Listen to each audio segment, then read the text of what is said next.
Let's get ready to rumble!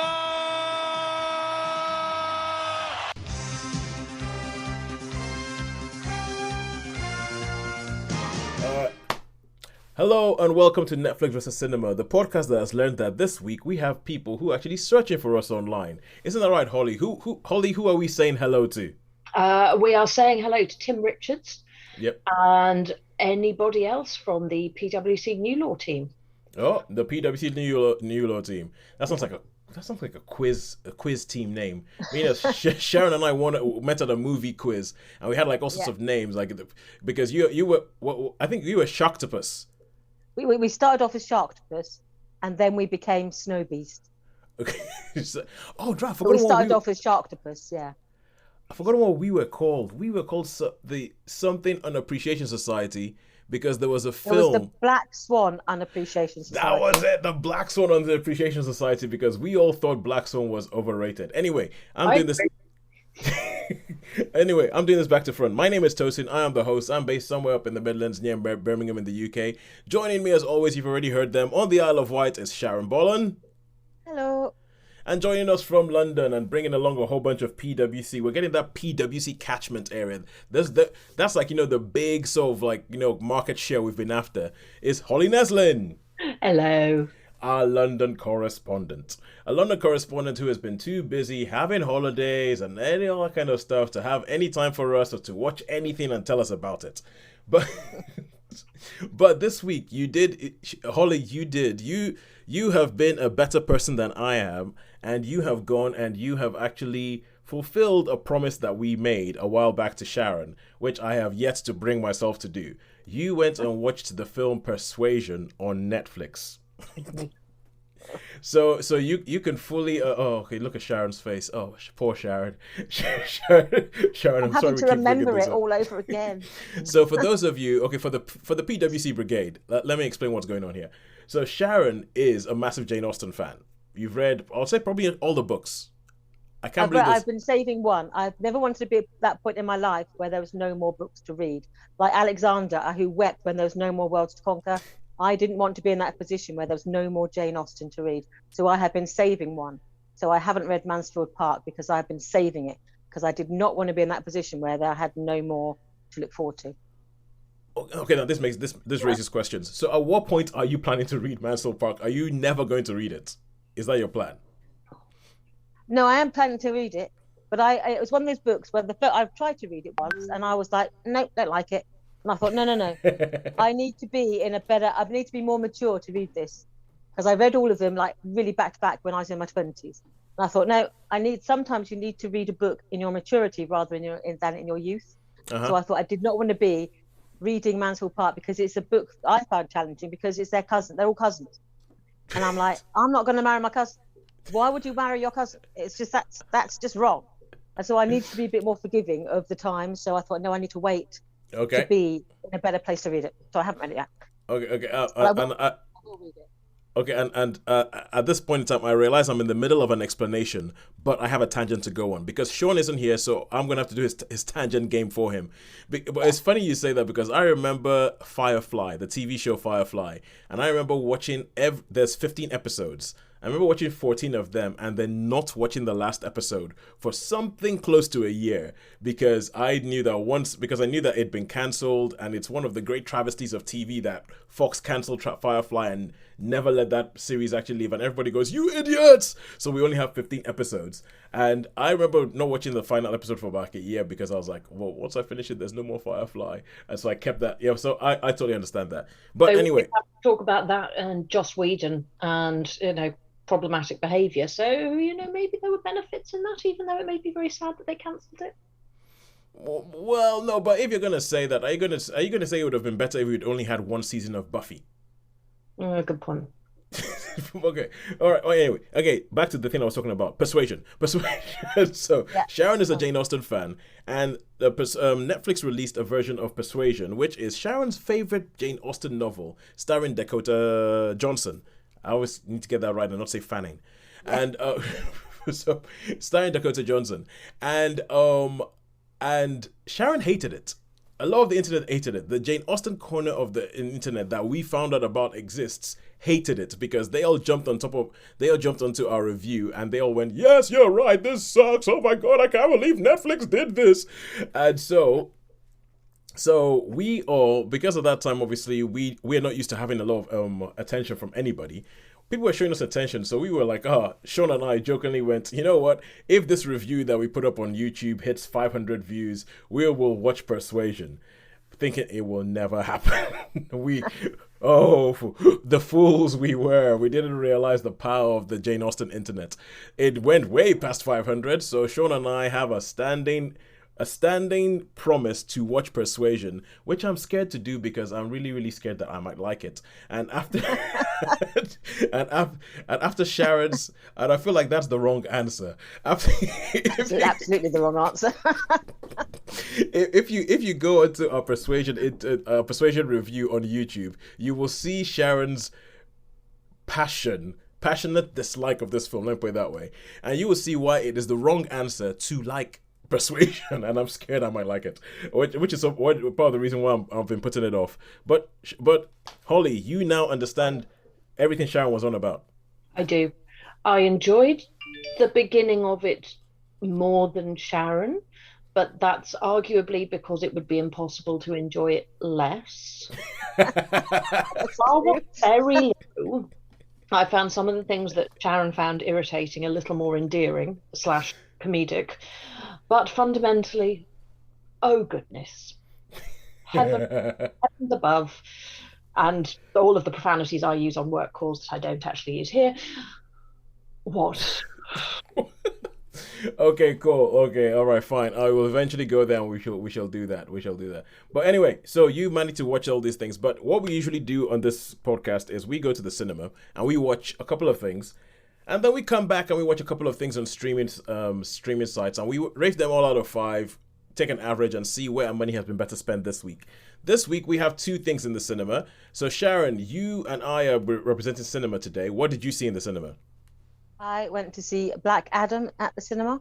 Yeah, Black Adam, to go see his rockness, Dwayne Johnson.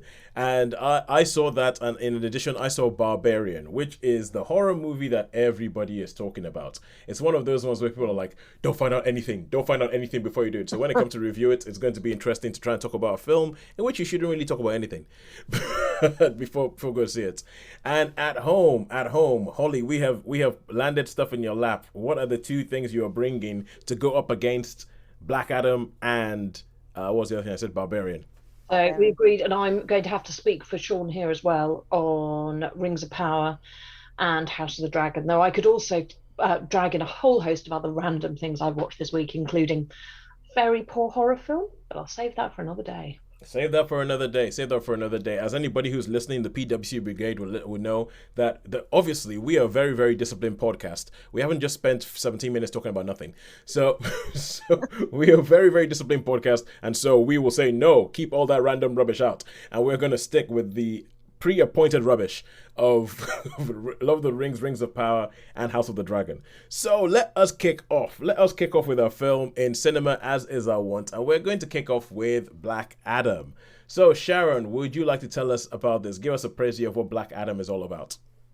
Okay, I have to sort of preface what I'm going to say about Black Adam, in that when I went in to see it, I thought it was a Marvel film. So I spent the first part of the film completely puzzled, while most of the film sort of thinking, where does that fit into the Marvel universe? And then I realised that it was actually DC. It's a DC film. That changes everything. So I was a bit puzzled. So I know nothing about the comics, graphic novels, whatever you like to call them. I know nothing about those. They are outside of my experience. So I watch it completely as the one form which I know as a film. So this starts off with somewhere, somewhen. Mm-hmm. There's a group of enslaved peoples in a hot country. Yep. That sort of looks like a form of Egypt, but it's not Egypt because it's called something else. Kandak. Where you have that's it. Where you have like a pharaoh type king who has forced his peoples into slavery to search for a thing like a power source. Thingamajigger. A thingamajig, in which will do stuff. And once he's got this stuff, he's going to make himself incredibly powerful because there's like these sort of demons who can give him power. Yep, And then because reasons. Because of reasons. And then you've got these non-demons, like these wizards who like apparently the good guys, who have decided that if he's going to have this power because of this stuff, then we're going to have a good guy who's going to be able to battle him. Yes. And then stuff happens. There's a sort of a stuff, and then jump forward 2,000 years, and they find a tomb that has got the rock in it. And then more stuff happens, and there's fighting, shooting, punching, running about, and then something happens at the end. So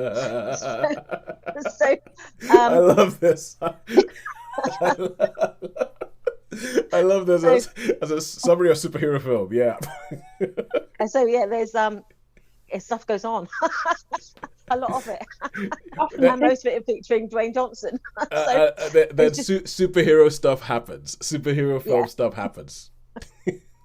So I was watching it, sort of going, I've got no idea what's going on. I don't think it matters really. But every now and then a character would turn up, and I think, what's that about? So, I'm sure if I had read any of the comics or had any inkling into what the world meant, it might have made some sense to me. But it was stuff running about. It was people running around doing stuff, and then things got smashed. Yeah, I think this film. I think in the film, when I was sat there, at the beginning, they have this prologue that's narrated by a kid.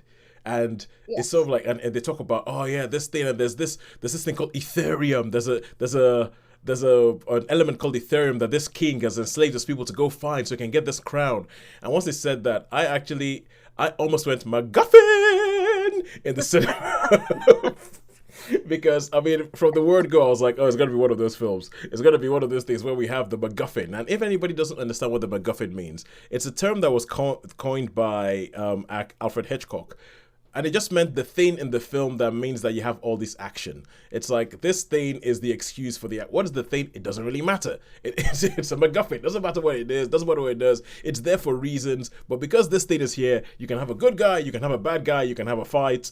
And it could have been anything. It could have been a piece of lettuce. It doesn't really matter. And I feel like this film is... You mentioned about where it's set, the fact that it's set in this place called Kandak, which is obviously supposed to be a Middle Eastern country. So it's a bit like how Marvel made up Wakanda to be an African country. This has made up Kandak to be a Middle Eastern country. And there are some problematic things that I found with that. Because there were... So the prologue of the film is all done in some foreign language, some foreign Arabic sounding language. That's the prologue of the film is done there. It's done in that thing. But then once you get to the present day, you have in this Kandak, everybody speaks with, like, you have the character played by what's her name? Is it Sarah Shahi? Yeah, you have the character played by Sarah Shahi, and she, she's an American actress, but I think she's of Iranian descent, and she has, a Middle Eastern accent, and everybody in this country speaks like a Middle Eastern thing. And then The Rock, who is supposed to be this hero or anti-hero from 2,000 years ago, before anybody in that country would have spoken English, comes out with an American accent. And he comes out sounding as The Rock, and he comes out speaking English, and you're like, wait a second, where did he get English from? Why all of a sudden did he have English? And these are the kind of things that, it's a film where ideally it's a kind of film you're supposed to switch your brain off from and just sort of enjoy, and hey, things are blowing up, and the guy came out of a tomb and immediately incinerates a whole squadron of mercenaries. He kills them. He straight up kills them. And you're like... All seem to be Australian. I'm thinking, when did Australian become the bad guys? Well, no, they were international, because I know there were some who were Australian, some were South African, some were West African. They made a very key thing of making sure that this is an international group, and who were actually called Intergang. So Intergang. I couldn't work out what that was about at all, because I was thinking, are they all else? Is it Antipodean? Are they the new bad guys? They're supposed to be like this group of. They're supposed to be this group of mercenaries. This was this group of mercenaries that have somehow taken over a country, and they're like the police force in this country, and they've enslaved the people in it. So the fact is, like, it's supposed to be something like ideally so that you switch your brain off for and just watch. But the film itself keeps trying to be like, oh no, look, we're serious. Oh no, we're making a real point about people being oppressed, and we're gonna. And so they keep trying to stretch for something that's more and something that's a bit more like social commentary, and it doesn't quite fit with some of the boneheaded decisions that they make in the film. It's all about freedom. It's like freedom. It's like Mel Gibson's going to come running on him with blue paint on his face. But it was, stuff happened, and it was a lot of shouting and running around and blowing things up. But yeah, and with Pierce Brosnan appears.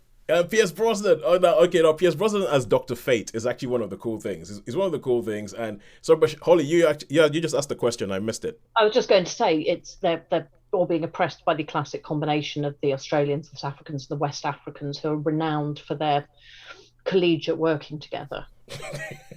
Well, no, but it is. It's so you see that's the part of the problem in this film is the world building. And they keep doing things in the film that give you other questions and make you ask, hang on a second, what about that? And what about that? And they have things in the film that you like. This film, even though it's a DC film, it relies on a lot of the heavy lifting that Marvel has already done for it to make sense. Like all of a sudden Hawkman shows up, and if you've read the comic, you know who Hawkman is. If you've never read the comic, you don't have a clue. But the fact that Hawkman lives in a mansion that looks very much like the Professor X mansion from the X-Men movies. He has a jet that comes out of the ground, and when it came out of the ground, the first thing I thought of was, oh my god, Terrorhawks. And I'm not sure. I think both of you might understand that. And anybody who was a Nigerian growing up in the 1980s will understand when I say Terrorhawks. But that was the first that I thought of. It looked like someone had thrown a whole bunch of money to hide that this was Terrorhawks. And it's just, and so yeah. I actually made some lists. Okay, it does the horrid American thing where you're brown so you can be of Middle Eastern, Hispanic, whatever descent, because hey, they're all the same. So the Rock is brown, therefore yeah, he can play a guy. What does it matter that he doesn't have the accent? What does it matter that he just sounds American for no good reason? That got on my nerves. And there's a bit where I actually thought they were going to do something different with this film. And that was like, it had a chance to end differently. And because I remember when what's his name, the guy who directed Logan, James Mangold, he released the first page of the film Logan, of the screenplay he'd written for Logan. And there's a bit where it says, this is not your average superhero movie. This is not going to end. And he actually wrote, this is not going to end in some massive CGI effathon. is what he actually wrote in the script. And there's a bit where you think, oh wow, this film might be searching for something different. It might not be ending in a massive CGI effathon. It might be doing something. No.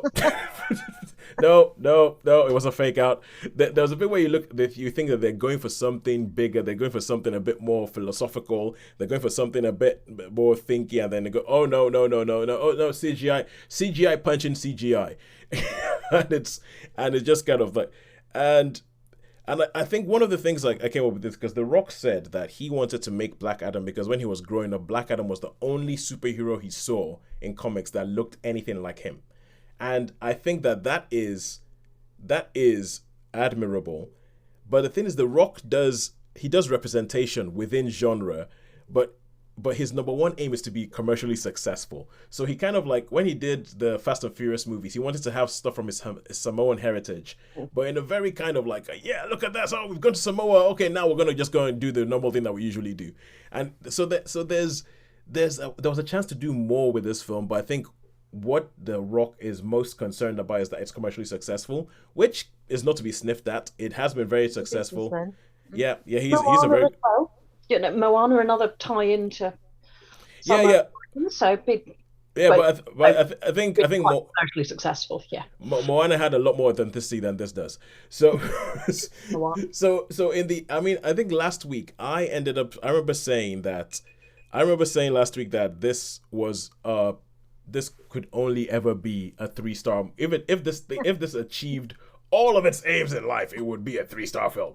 And my opinion hasn't changed. It's a 3-star film, which would be good enough, distracting enough entertainment, but it has some problematic things in it that I'd hoped we'd left behind. Sharon, what did you think? I would agree that it's a 3-star film. I think even had I understood the world better and not got it confused with a Marvel film, I still I thought it still would have been a 3 film for me. Because again, when they mentioned like the Justice Society, I was like, what's a Justice Society when it's at home? I've heard of the Justice League. Yeah. I've heard of the Avengers, but what's the society? Yeah, I know that this is there is a longer conversation to be had about DC and how DC have messed up the entire world, and how DC have messed, and why this is part of that. This is there's things in this that are emblematic of this. The DC movies are just a mess when it comes to them being interconnected. They are a massive stinking pile of their mess. And they had Viola Davis sort of being Samuel L. Jackson, Nick Fury. I thought, she was being Amanda Waller, and she was Amanda Waller. Because I thought, is she just doing what Samuel L. Jackson did as Nick Fury? Does she like round up all these? Well, yeah, essentially, she first showed up in Suicide Squad. She first showed up in Suicide Squad as Amanda Waller. She showed up in this Suicide Squad. It's not bad that you don't remember it. Many people who do remember it wish they didn't. She in Birds of Prey as well? Was she what? She in Birds of Prey as well? I don't remember her in Birds of Prey, but she shows up in the TV show she shows up in the TV show Peacemaker. But yes, because that follows on from Suicide Squad. Yeah, so she plays Amanda Waller, who is kind of like the Nick Fury character, but a lot less. She has fewer morals. Let me put it that way. Amanda Waller has fewer morals than Nick Fury does. So anyway, that's it. 3 stars for Black Adam. 3 stars. It is middle of the road superhero movie. Could have done more, could have done a bit more with representation, because they do there's a whole thing that they go about going, yes, we finally have a hero who will fight for our rights. I mean, when people were invading a country, where were you, Hawkman? Where was the Justice Society of America? You didn't come. And so there's this sort of like little bit of commentary, and then but when it seems like it could go somewhere that actually say something, it's like, oh, knock down another building, quick. It's like, destroy an antiquity, because hey, you don't need those after all, do you? Yes. Run through the streets, but grow really, really big and run through the streets in a way that makes it very, very obvious that you just stepped and killed on a whole bunch of people. But yeah, anyway, that's enough about Black Adam. Let us go over to TV, and now we're going to go over to streaming stuff. And Holly, you can take your pick. What do you want to talk about first of all, Lord of the Rings or House of the Dragon? And we will fire questions at you. I am going to start with Lord of the Rings, Rings of Power. All right. Okay, cool. Tell us about this. So the premise is, and I suspect many people already know this, that thousands and thousands of years before Lord of the Rings, stuff happened. Who would have thought? And much of this has been written about by Tolkien in Silmarillion and the Unfinished Tales. So and some of it in the, I remember rightly, in some of the appendices to the Lord of the Rings. Yep. So a whole load of back canon for it, and they decided to finally begin to get their arms around it and try to capture some of the backstory. So it doesn't start right at the beginning of Tolkien's work, because that would arguably be slightly difficult to film. What it addresses, that begins the point where the original evil Morgoth was destroyed some years ago, and Galadriel had been a warrior fighting against him, and she believes that there are still remnants of his forces out there, including Sauron, who was known to be one of his chief, henchmen. Generals. I like henchmen. Acolyte is good as well. Acolyte is a better one. So we begin that with the position from Galadriel. At the same time, you have an area that called the Southlands, which is, if you ever have looked at a map of Lord of the Rings, Middle Earth, you might have an idea what it's going to end up being. Yeah, I was just going to say, like, I think Holly, you have 2 shows, and you've been watching 2 shows, which come with their own geography lesson. So the geography is wildly complicated. The premise is, though, fundamentally that bad stuff is happening in the south. A place that had been very closely aligned with Morgoth previously, and the men there had fought for Morgoth. You have Galadriel, who believes that Sauron is still a threat. You have the elves, the main group of elves who believe that everything's fine now and we should stop worrying about things. And you have the dwarves, who are happily doing dwarfy things and mining, because that's what, as we know, dwarves do. Yeah, that's what dwarves do, yeah. You also have a group called the Harfoots, who are a precursor to the Hobbits, who also have, if I remember rightly, quite large feet, as being a very hobbity thing. Yeah. And they are pottering along on their little travels, which they do. They migrate all around Middle-earth. And at the beginning, you have, as becomes apparent over the first 2 episodes, a man crashes from the heavens, who is a very tall man who doesn't know how to speak. I can't pick a language. Yeah. Found by the Harfoots. And you have Galadriel, who has been heading out to sea to return to the old land of the elves, and realizes that she shouldn't do this, so finds herself shipwrecked, or well, in the middle of the ocean, being saved, and in a place called Numenor, where which is where Aragorn's ancestors were originally from. So, and you have these independent bits coming together with, where is Sauron? He must be here somewhere. You have uprisings in the south with orcs. And how is this all going to come together to the point where anybody knows what's going on at all? all right. So, you had a question there. So obviously we had Galadriel, previously played by Cate Blanchett, now played by Morfydd Clark. So Yes. This is obviously young Galadriel, and from what I could understand, this is Galadriel on a quest, or Galadriel's quest. Yes. So So like 8 episodes of Galadriel's quest. broadly speaking, yes. Her brother had died. She's, a lot of this is about personal vengeance and various things which come out along the way. You also have young Elrond, who is also on a different sort of personal quest to rebuild his relationship with his old dwarf friend Durin the. Oh yeah, Durin. That's the one that all the hobbits were One of singing Durin. about. One of the many Durins. Okay. There's a younger Durin. Okay. And then there's Durin, who comes up in Lord of the Rings, who may or may not be either of those Durins, might be a completely different one. I think is a different one. Okay. Because I know in Yeah. Lord of the Rings they keep going on about Isildur's heir. Yeah, And so is this going back to the time of Isildur? it is indeed. So we have Okay. Isildur in here, who is played by a bloke whose name I don't remember.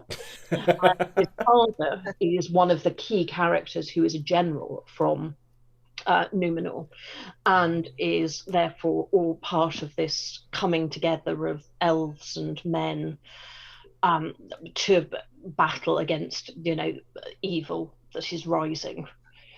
And you spend the sort of one of the key progress is trying to figure out what's going on and who anybody is, because you know that Sauron is out there somewhere, but you don't know who Sauron is. And you've got a few reasonable contenders there, some of which are more logical than others. Does it go a bit Agatha Christie? It is a little Agatha Christie, yeah. And there's and in the same time as it could it be the very tall stranger who's hanging out with the Harfoots? And if it's not him, who is he?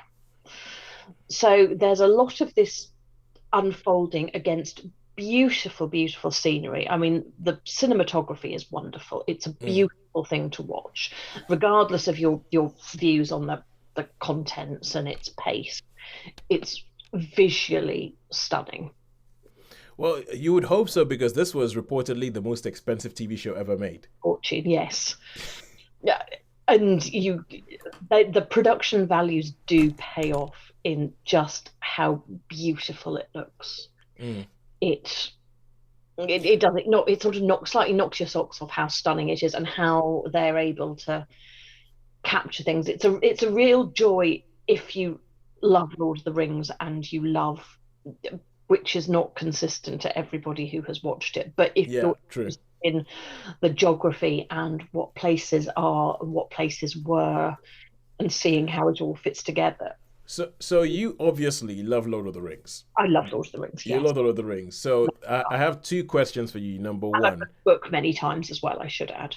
All right, cool. So number one question is, how does this hold up against the films? Is this like a stain on the good name of the films? I mean, and by that I'm talking about the Lord of the Rings films, not the Hobbit films, because those are a stain.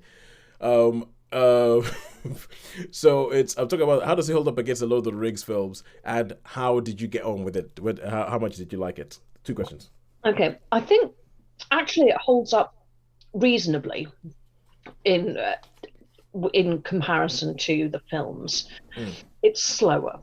This is a common bit of feedback from people, is it's much slower, and that's been a bit of a quite negative feedback from people. Is just like nothing happens. I enjoyed the pace, actually. Okay. I liked it, and I know I think it's a bit Marmite. I mean, Sean did not like it. I'm just tracking down what he had to say about it. It was. Oh, so Sean, who is currently sunning himself somewhere in Thailand, or probably asleep somewhere in Thailand right now. He actually sent you his detail. Yes, so Rings of Power, disgustingly awful. Lucky to rate 2 stars. IMHO. So he wasn't a fan. No. It's not the best thing I've ever seen, but I really, really enjoyed watching it, and I would go back to watch the previous episode again before watching the next one. All right. Which I often do with series as well, because I like being sort of back in the, and you pick up things that you'd missed in the previous one. Sometimes you have to rewatch all of that. I mean, Lovecraft County. Lovecraft Country, yeah. I had to rewatch the entirety of that before every new episode. The only way to figure out what was going on. So I think it's probably a 3 from me. I really liked it. In some ways, I would give it a 5 because I enjoyed it enormously. But I think on balance, I appreciate the criticisms that others have given. So no, probably more like a 3.5 actually, if I'm allowed a half today. No, go ahead. We can do whatever we want. 3.5, because I could give it a 5, but I think that would be me just being self-indulgent. And we never do that.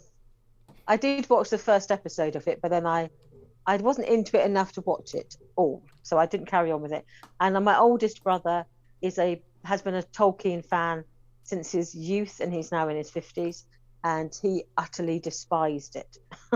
So every time he came into the house, I was challenged, have I watched it? And it was like, no. And it was like, don't watch it. And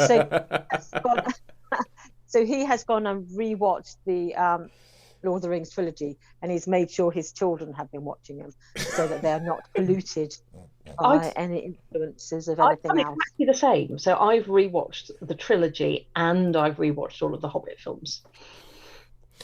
Okay, I can feel a tangent coming on. I can feel a tangent rant going on about the Hobbit movies and how. Okay, go for it. No. But this is a TV series that I don't think I'm ever going to watch because I think part of even though I am not because I remember being at a friend's wedding, and this is a friend. Let me put it this way: he had bits in his wedding program written in Elvish. To give you an idea. I know this friend. No, you do not. You do not know this friend. You do not know this friend. He had bits written in Elvish, and he was challenging us to try and figure out what this thing said in Elvish. It was a threefold chord is not easily broken written in Elvish, and And he spent some time when we started talking about, because it's around about when and he was complaining about they strayed from the original texts, and I was like, where's Tom Bombadil? Yeah, that kind of. And I was kind of like, wasn't the original text just a glossary or like an index? How do you film an index? Of course they're going to stray from the original text. But I feel like this the fact that this TV show exists is first and foremost because of money. Because somebody is trying to make a whole bunch of money. That is the first and foremost reason why this exists. And I can't get away from that. So I don't think I'm a big enough Lord of the Rings head to go, oh, I must have everything. No, I'm like, okay, it exists. Cool. Some people like it, fine. Some people don't like it. Some people are going to get really het up about it. Doesn't really change my life. I don't think I'm going to watch it. There's too much stuff on TV and there's too much stuff in my life to spend 8 hours trying to figure out who Sauron is when I already know who Sauron... Well, I already know what Sauron becomes. I mean, I also have problems with prequels. I have serious problems with prequels, which is also why I might never watch House of the Dragon. But rant over. And that wasn't even the proper rant that I was going to go on. Breathe. And breathe. And go back to cinema. Going back to cinema, we're going to talk about Barbarian. And... so I'm the only one who's seen this, so I'm the one who's going to do a nice little dance around a whole bunch of stuff. Because Barbarian is a horror movie that was released in America a while back and became a word of mouth hit. I think it's ended up making 10 times its budget. And it is one of these things where it's like, oh man, oh wow. And everybody's saying, oh, you think it's one thing, and then half an hour in it becomes something else. And when you find out what it is, oh my God. And that's the kind of stuff that you're hearing about Barbarian. And that is the only reason why I watched it, because of my aversion to spoilers. Because even though it's a horror movie, and I do not like horror movies, and I was like, but someone's going to mention what this film's about, and because I'm a film buff, I guess I should know because everybody's talking about this. So it was a toss-up between going to watch Bros, the gay romantic comedy, or watching Barbarian, and I went, I guess I should go see Barbarian, even though, quite frankly, I probably would have preferred to see Bros. And hopefully maybe next week. And so this film starts off with a woman called Tess, and she's played by Georgina Campbell, who is an up-and-coming British actress who has been in things like Black Mirror. I know her most for Black Mirror. And she's going for a job interview in Detroit. She arrives at night, it's raining, pouring rain, and she goes to the Airbnb that she's supposed to be staying in, and there's like a key safe thing, and she puts the key safe in, tries to get the key, but the key's already gone. And so she knocks on the door and finds that there's somebody in the Airbnb. There's a man in the Airbnb. And he is already there. And he's like, oh yeah, I've booked this Airbnb. She's like, no, I've booked this Airbnb. So it seems like there's been some sort of conflict that she has to go into this house with a man that she doesn't know. And so... love it, the villa. yes, Sharon. Love in the villa. I think I've seen this film. And so what Sharon is talking about is a Netflix romantic comedy. One of those ones that has love in the title and has a stupid pun. But so essentially that's the original setup. But only with this, obviously, it's dark, it's raining, everything is, and it just feels, and it's a little bit kind of, and so the first bit of this film is like, what's going on here? Is it sinister? Who is this guy named Keith? Which is, and the fact that he's played by Bill Skarsgård, who is most famous known for playing Pennywise the Clown in It. It kind of it's unsettling. It's unsettling. Like, so she's there. She has to, what? Keith is not a sinister name. I'm putting it out there. I don't know any sinister Keiths. Yeah, I know. That I think that's one of the things. It's kind of like the fact that you have this sinister situation with a guy called Keith. So that's how the film starts off, and it's all about, oh, this woman, she's a little bit vulnerable, has to go into this house with a guy because she doesn't really have any other choices, and that's about all you really should say about the film. Because as it goes on, it morphs, it changes, things happen, goes on, it goes all horror, people make stupid decisions, and with this film, I feel, Sharon, how you were talking about walking into Black Adam and thinking it was a Marvel movie and then going, what the hell's going on here? And I feel like a lot of my complaints about this film are like the person who goes to a superhero movie and watches a superhero movie and complains that it was unrealistic because there was somebody flying around. And and I feel like if I'm going to watch a horror movie, there's things I'm going to complain about, like, why would you do that? Why would you go down there? Why would you? No, there is an obvious line of, like, there's an obvious course of action to take here, and you are deliberately choosing to not take it. Have you never seen a horror film? Exactly. Yes. That and there's bits. So I I'm not gonna lie. I was looking at my watch quite a bit. And I think because I did not enjoy watching this film. I did not enjoy watching this film, but I think the reason I did not enjoy watching this film is probably because it's quite effective at doing what it does. But I'm kind of like, building a sense of dread, building a sense of unease, all that kind of stuff. And I'm sitting there thinking, look, we know what's going to happen. We know there's going to be bad stuff happening. Just skip all this preamble and get to the bad stuff and tell me what the bad stuff is, because I don't have to sit down here and wait for oh yeah, that's disgusting. Oh yeah, that's horrific. Oh, hang on a second. And there's a bit of this, and I'm trying very hard not to give what this film's away is, but there's a bit of this where it's a little bit like at the moment there's this TV show Dahmer about Jeffrey Dahmer on Netflix, and I have serious issues with making entertainment out of a serial killer. Yes. And I have issues making entertainment out of a serial killer and treating it like it's all this big. It's a whodunit, and it's not a whodunit. Like treating it like it's a big laugh. And there's elements of this that come from real life, and I am not sure that taking those elements that come from real life and making entertainment out of it, I personally don't like it. And I have issues with it. So when they reveal what's happening, I'm like, should you be making entertainment out of that? So, but a lot of people are raving about it. People are talking about it, and I think those are people who are horror buffs, because I think this requires a certain suspension of disbelief. It requires you to sit down there and be like, yes, you know what? I'm just gonna sit here, and I know it's a horror movie, and I'm going to just accept that. That guy's flying around like when I'm watching a superhero movie. I'm going to accept that. You know what? If you didn't do that thing, there would be no horror, and therefore I am fine with you doing that thing. Personally, I'm not. And it has just reinforced my ideas that no matter how raved about the film is, if it's a horror movie, it's probably not for me. It's it's a little bit, it reminds me of Fresh, which was released earlier this year on Disney Plus. And Fresh did a very similar thing where you shouldn't know what's going on before you go into the thing. I guessed what it was beforehand, but it was a similar thing where I was like, should we be making entertainment out of this? I actually think Fresh and Barbarian would make a very, very masochistic double bill. because they have similar themes. So for me, I would give Barbarian a 3. I know there's a lot of people going 4, some people going to 5, some people saying one of the best films of the year. Not for me. And now we go back to TV, and we go back to another money grab. I mean, another fantasy TV show that was made for entirely artistic reasons. There's a really good artistic reason for this TV show to exist.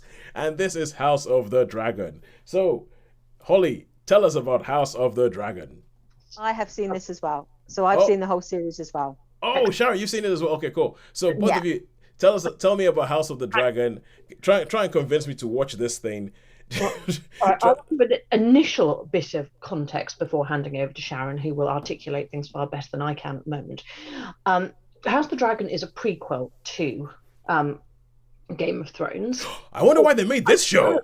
I know, it's really surprising, isn't it? I know you weren't expecting that. It's really out of the blue, and is set approximately 300 years before Game of Thrones.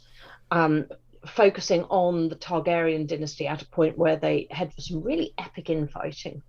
It's based upon a prequel that, an epic prequel history that George R.R. Martin has written called Fire and Blood, which is, and I have sitting around here somewhere, and it is a massive doorstop of a book. Brilliant. My wife has read it. I'm going to say I like it in some ways and not in others. There's a fence-sitting statement if ever I make the book or the TV show. I'm just going to say the book, but it's extremely irritating that he went off and pissed around with writing that rather than getting on and finishing Game of Thrones. Like Winds of Winter. Yeah. He's pulling what I think of as a Robert Jordan with the Wheel of Time and basically dying before it's finished and having had somebody else primed to finish off writing it. it's He like, obviously doesn't know how to end it. well, yeah, exactly. He sort of knows how to end it, but he also can't be bothered, which is, leads to sloppy writing. And I think he may have, missed the boat really with the series having finished. But that aside, I think it is indicative of George R.R. Martin's weird lack of focus that we've ended up with this as well. I am now going to hand over to Sharon to provide more profound insights, and then I'll just shout incoherently at times. Yeah, this is one of those dramas where it's you're watching it, and if you know what happens in Game of Thrones, you're trying to make that connect between how the Targaryens seemingly are invincible in this, and yet you meet Daenerys Targaryen in the beginning of Game of Thrones, living in exile, in isolation, with no dragons, and then she gets the dragon eggs, and the only one around. Yeah, and so the only Targaryen living, and then suddenly you find we are back these several hundred years beforehand, when there are like a dozen dragons, there are a dozen dragon riders, and there's this large dynasty of Targaryens seemingly invincible. And I think the House of Dragon, you could almost call it like the decline and fall of the House of Targaryen as well, because that seems to be, it's like charting the point from where they were at not their peak, but where they seem to be almost invincible, to how you see them to become what Daenerys is. And so you meet this sort of this dynasty with I get the names muddled up because they seem to be so similar, but I think it's Aegon. The king is Viserys is king. There's Viserys, there's Aegon, there's Daemon. Yeah. So you have a king, and when you first meet him, he's only got one daughter, and he has had no living son. And so for every king throughout history, the driving force has been to provide an heir, so you can ensure that your legacy continues. So that is basically the start, and when things start to fall apart in the House of Targaryen in this instance. And carry on. And say that he had gained the throne by dint of being a boy as well, of being a man as well. But there had previously been a toss-up between a granddaughter and a grandson, where the granddaughter was older, and it went to him because the nobles preferred a man. They wanted a king. So it was like we know that George R.R. Martin was drawing inspiration from early English history. So this is classic sort of Empress Maud, Queen Maud and Empress Matilda territory, where she was the heir to the throne, and yet a civil war was fought because they did not want a queen on the throne, even though she was the only heir. And so it went to King Stephen and all that malarkey. So we can see the reflections in our own history here in Britain. Anyway, so his wife dies horribly in childbirth, and he's left with one sort of semi-grown up teenage daughter, and he declares her as his heir. There's various maneuverings, and eventually he has been found by maneuverings a young wife, and then she proceeds to produce a number of male children for him. So you then have this conflict between the person who has been declared his heir, who's a female, and the fact that he has got 2 or 3 natural born sons who in order in primogeniture, because they're male, they would immediately step above his daughter. But because he has formally named her his heir, she should inherit regardless of whatever else happens. And so the stories, it's quite a slow build. You begin to see these rival camps between these two women. Really, they're the main characters. You've got the Queen Alicent, who's married to the king, and you've got his daughter. Her name escapes me. It's a Targaryen name. Rhaenyra, that's it. So you basically see them forming their own dynasties of their own. Rhaenyra has a political marriage to her cousin. All the Targaryens sort of intermarry, and she has this. But he is gay, and so he can't, or he's trying to consummate the marriage, but it's just his heart's not in it. And so she has basically a lover. Shall we say it that way? Sorry, that's just a brilliant way of saying it. Try to go but his heart's just not in it. That's not happening. And so she actually forms a relationship with one of her guards, the head of the Gold Cloaks, and she has a number of sons with him. who, because she is married, they become her husband's children, so they become her heirs. Yeah. But it's widely known that basically the father of these children is not her husband. Yeah. And so she has this sort of dynasty below her where she's the heir, but she's saying that my throne, when I become queen, is going to pass to my son, who is a Targaryen through her blood, but not a Targaryen through her husband's blood. Yeah. Who is in fact And then you've got the Barbarian himself. He's a Valarian, but he's also Valarian, which is from Old Valeria. Okay. We're back in the realms of geography. We're back in the realms of a TV show needing its own. I mean, that's one of the things where I remember with Game of Thrones, where probably 3 or 4 episodes in, I realized that the opening sequences are essentially just a geography map telling you this is where we're going to be in this episode. Yeah. Because so we know it's confusing. I think that's all we've been. Yeah, it's confusing. So basically, it becomes where we've got. I think it becomes this like war of these two dynasties, these two women. You've got Mrs.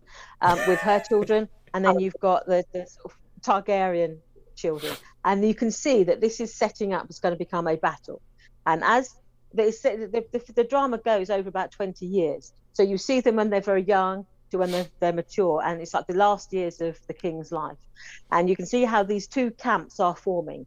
There's this sort of group surrounding the blonde Targaryens almost, and then you can see this other camp forming around the black Targaryens, so that you've got this battle is coming, and yet you're still waiting for that breach. At the moment, there's sort of through the different episodes, you can see where the crack is beginning to form, and then it's widening, but you don't actually see that complete breach until towards the end of the series.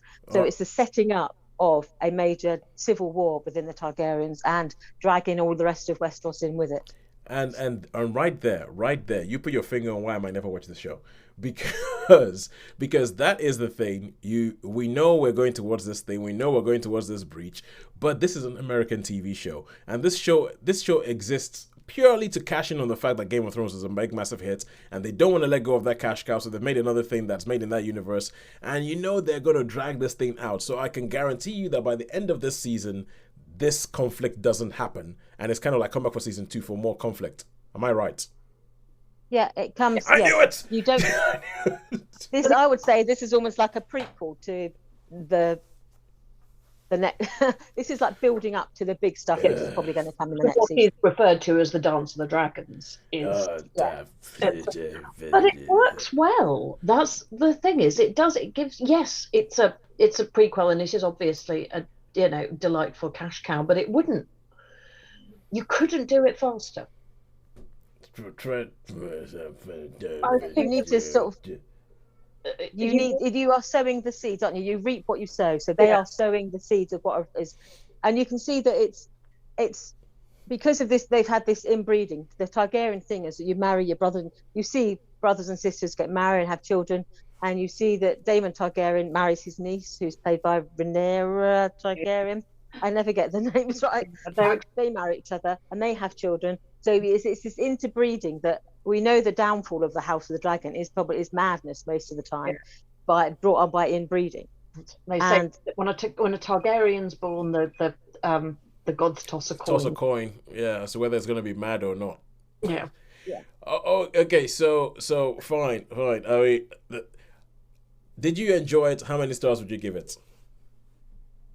Yes, 4. I really liked it, and I like the fact that it gave you that slow burn, because as you said, you saw bits that happened earlier on, and you could see how it compounded, how small things became bigger and bigger and bigger, and what should have not been a problem becomes. You can see that you can see the storm brewing, and that missed opportunities where the things could have been different, but there were missed opportunities, as there are with a lot of sort of George R.R.'s sort of writings. You think, it is. We talk about this all the time, don't we, about sort of Chekhov's gun, that how something you see in the first act, there's going to be repercussions for that later on, and so you see events in more or less the first episode that you think that is the seed being sown there, and then that's going to be you're going to reap that later. So I liked it. I thought, again, it was a slow burn. At the beginning, I was thinking, the first couple of episodes, are we ever going to get a episode 9 type event Oh yeah, Like yeah, I yeah, got yeah. used to in the Game of Thrones. It's all happened in episode 9. Then you sort of saw a bit of the consequences in episode 10. Yeah. But it was all to build up. I thought, is it going to be like this slow burn? And I don't think there really was, but I think that sort of slow build is because I think they're looking at this not over a sort of one series, but probably looking over 4 or 5, realistically. So even though I haven't read that book, because I got to the point where I'm thinking, if you're not going to publish Winds of Winter, I'm never going to read anything you ever write again. So if you don't, I've had enough of you. If you don't, so Sharon, when you said that when you said that they're looking at this over like maybe 4 or 5 years, both my face and my soul did a massive eye roll. We'll be talking to you about it again. Yes, yeah. and I will be ignoring it again. I'll be ignoring it again until, like with Game of Thrones, my wife sits me down and says, "I want to watch this thing." And I'll be like, "Oh, fine. I guess I should do something with you." But taking all that into account, I would probably still give it a 4 because I think it kept me going. And someone who has like been completely alienated by the whole Game of Thrones things because I was a book reader first, and then it was like, "Don't do this to me," and you just went and did it. So I was. Against my sort of will almost. I liked it, so I'll just give it a 4. Okay, and all right, cool. Sean cast his vote as well, and he said he liked it. And yes, well, you've got Sean's quote, haven't you, Holly? I have. He says, "Slow burn, but pays off in the end." Big 4 stars from. Wait! You guys have a WhatsApp group without me? No, you're literally in the group. You just didn't read the message. Oh, is this? What is this? Is this? Yes. It was today. Literally, 1651. Okay, all right. Okay, fine. I will. Okay, all right, fine. I will stop being paranoid. I mean, we can start a WhatsApp group without you. That's funny. Well, after this, you probably will, but hey. Yeah. Weirdo. All right, cool. So all that's left is to say, I mean, it's when we usually have 3 things in cinema, 3 things at home. When we only have 2, it's a bit easy to say. But who do you guys think has won this week between Netflix and cinema? Netflix. Yes. Netflix. Yes, Netflix has won by an average of 0.75 of a star. So until next week, when I might watch Bros, and the thing is, I've gotten to this point where I have not. I don't know when films are coming out anymore. So I know that Wakanda Forever is almost upon us, but I don't know when it's being released. I think it might be next Friday. Yeah, I think it's. I'm just Thursday. It's imminent, isn't it? Yeah. But what will happen is that the usual thing will happen where Marvel will release a film and then there'll be nothing in cinemas for like 2 weeks because everybody's running scared. They're running scared. Yes. But what made me laugh this week when I was looking at what films came out, I saw that Bros, but I read it as Bros, and I thought, oh, that's a film about Bros. I was like, it's a film about Bros. I thought, I don't want that. So I skimmed past it, but I just read it as Bros. As Bros, yeah. I knew there was a film about the Goss brothers, so I just thought it was that. Yeah. So. No. The Bros film would be I Used to Be Famous, which is on Netflix and was reviewed by Sean a couple of weeks ago, which is based on a character that is so obviously the Goss brothers rolled into one man. So but anyway. So until that time next week, we'll find some things to watch in cinema. We'll find some things to watch on Netflix and Friends. It's a goodbye from me. It's a goodbye from me. A goodbye from me. Thank you very much for joining us, PWC. Subscribe and leave us a review. Well, okay, I'll tell you what. If you like us, leave us a review on iTunes. If you don't like us, just tell Holly that she's rubbish. Thank you very much. Bye.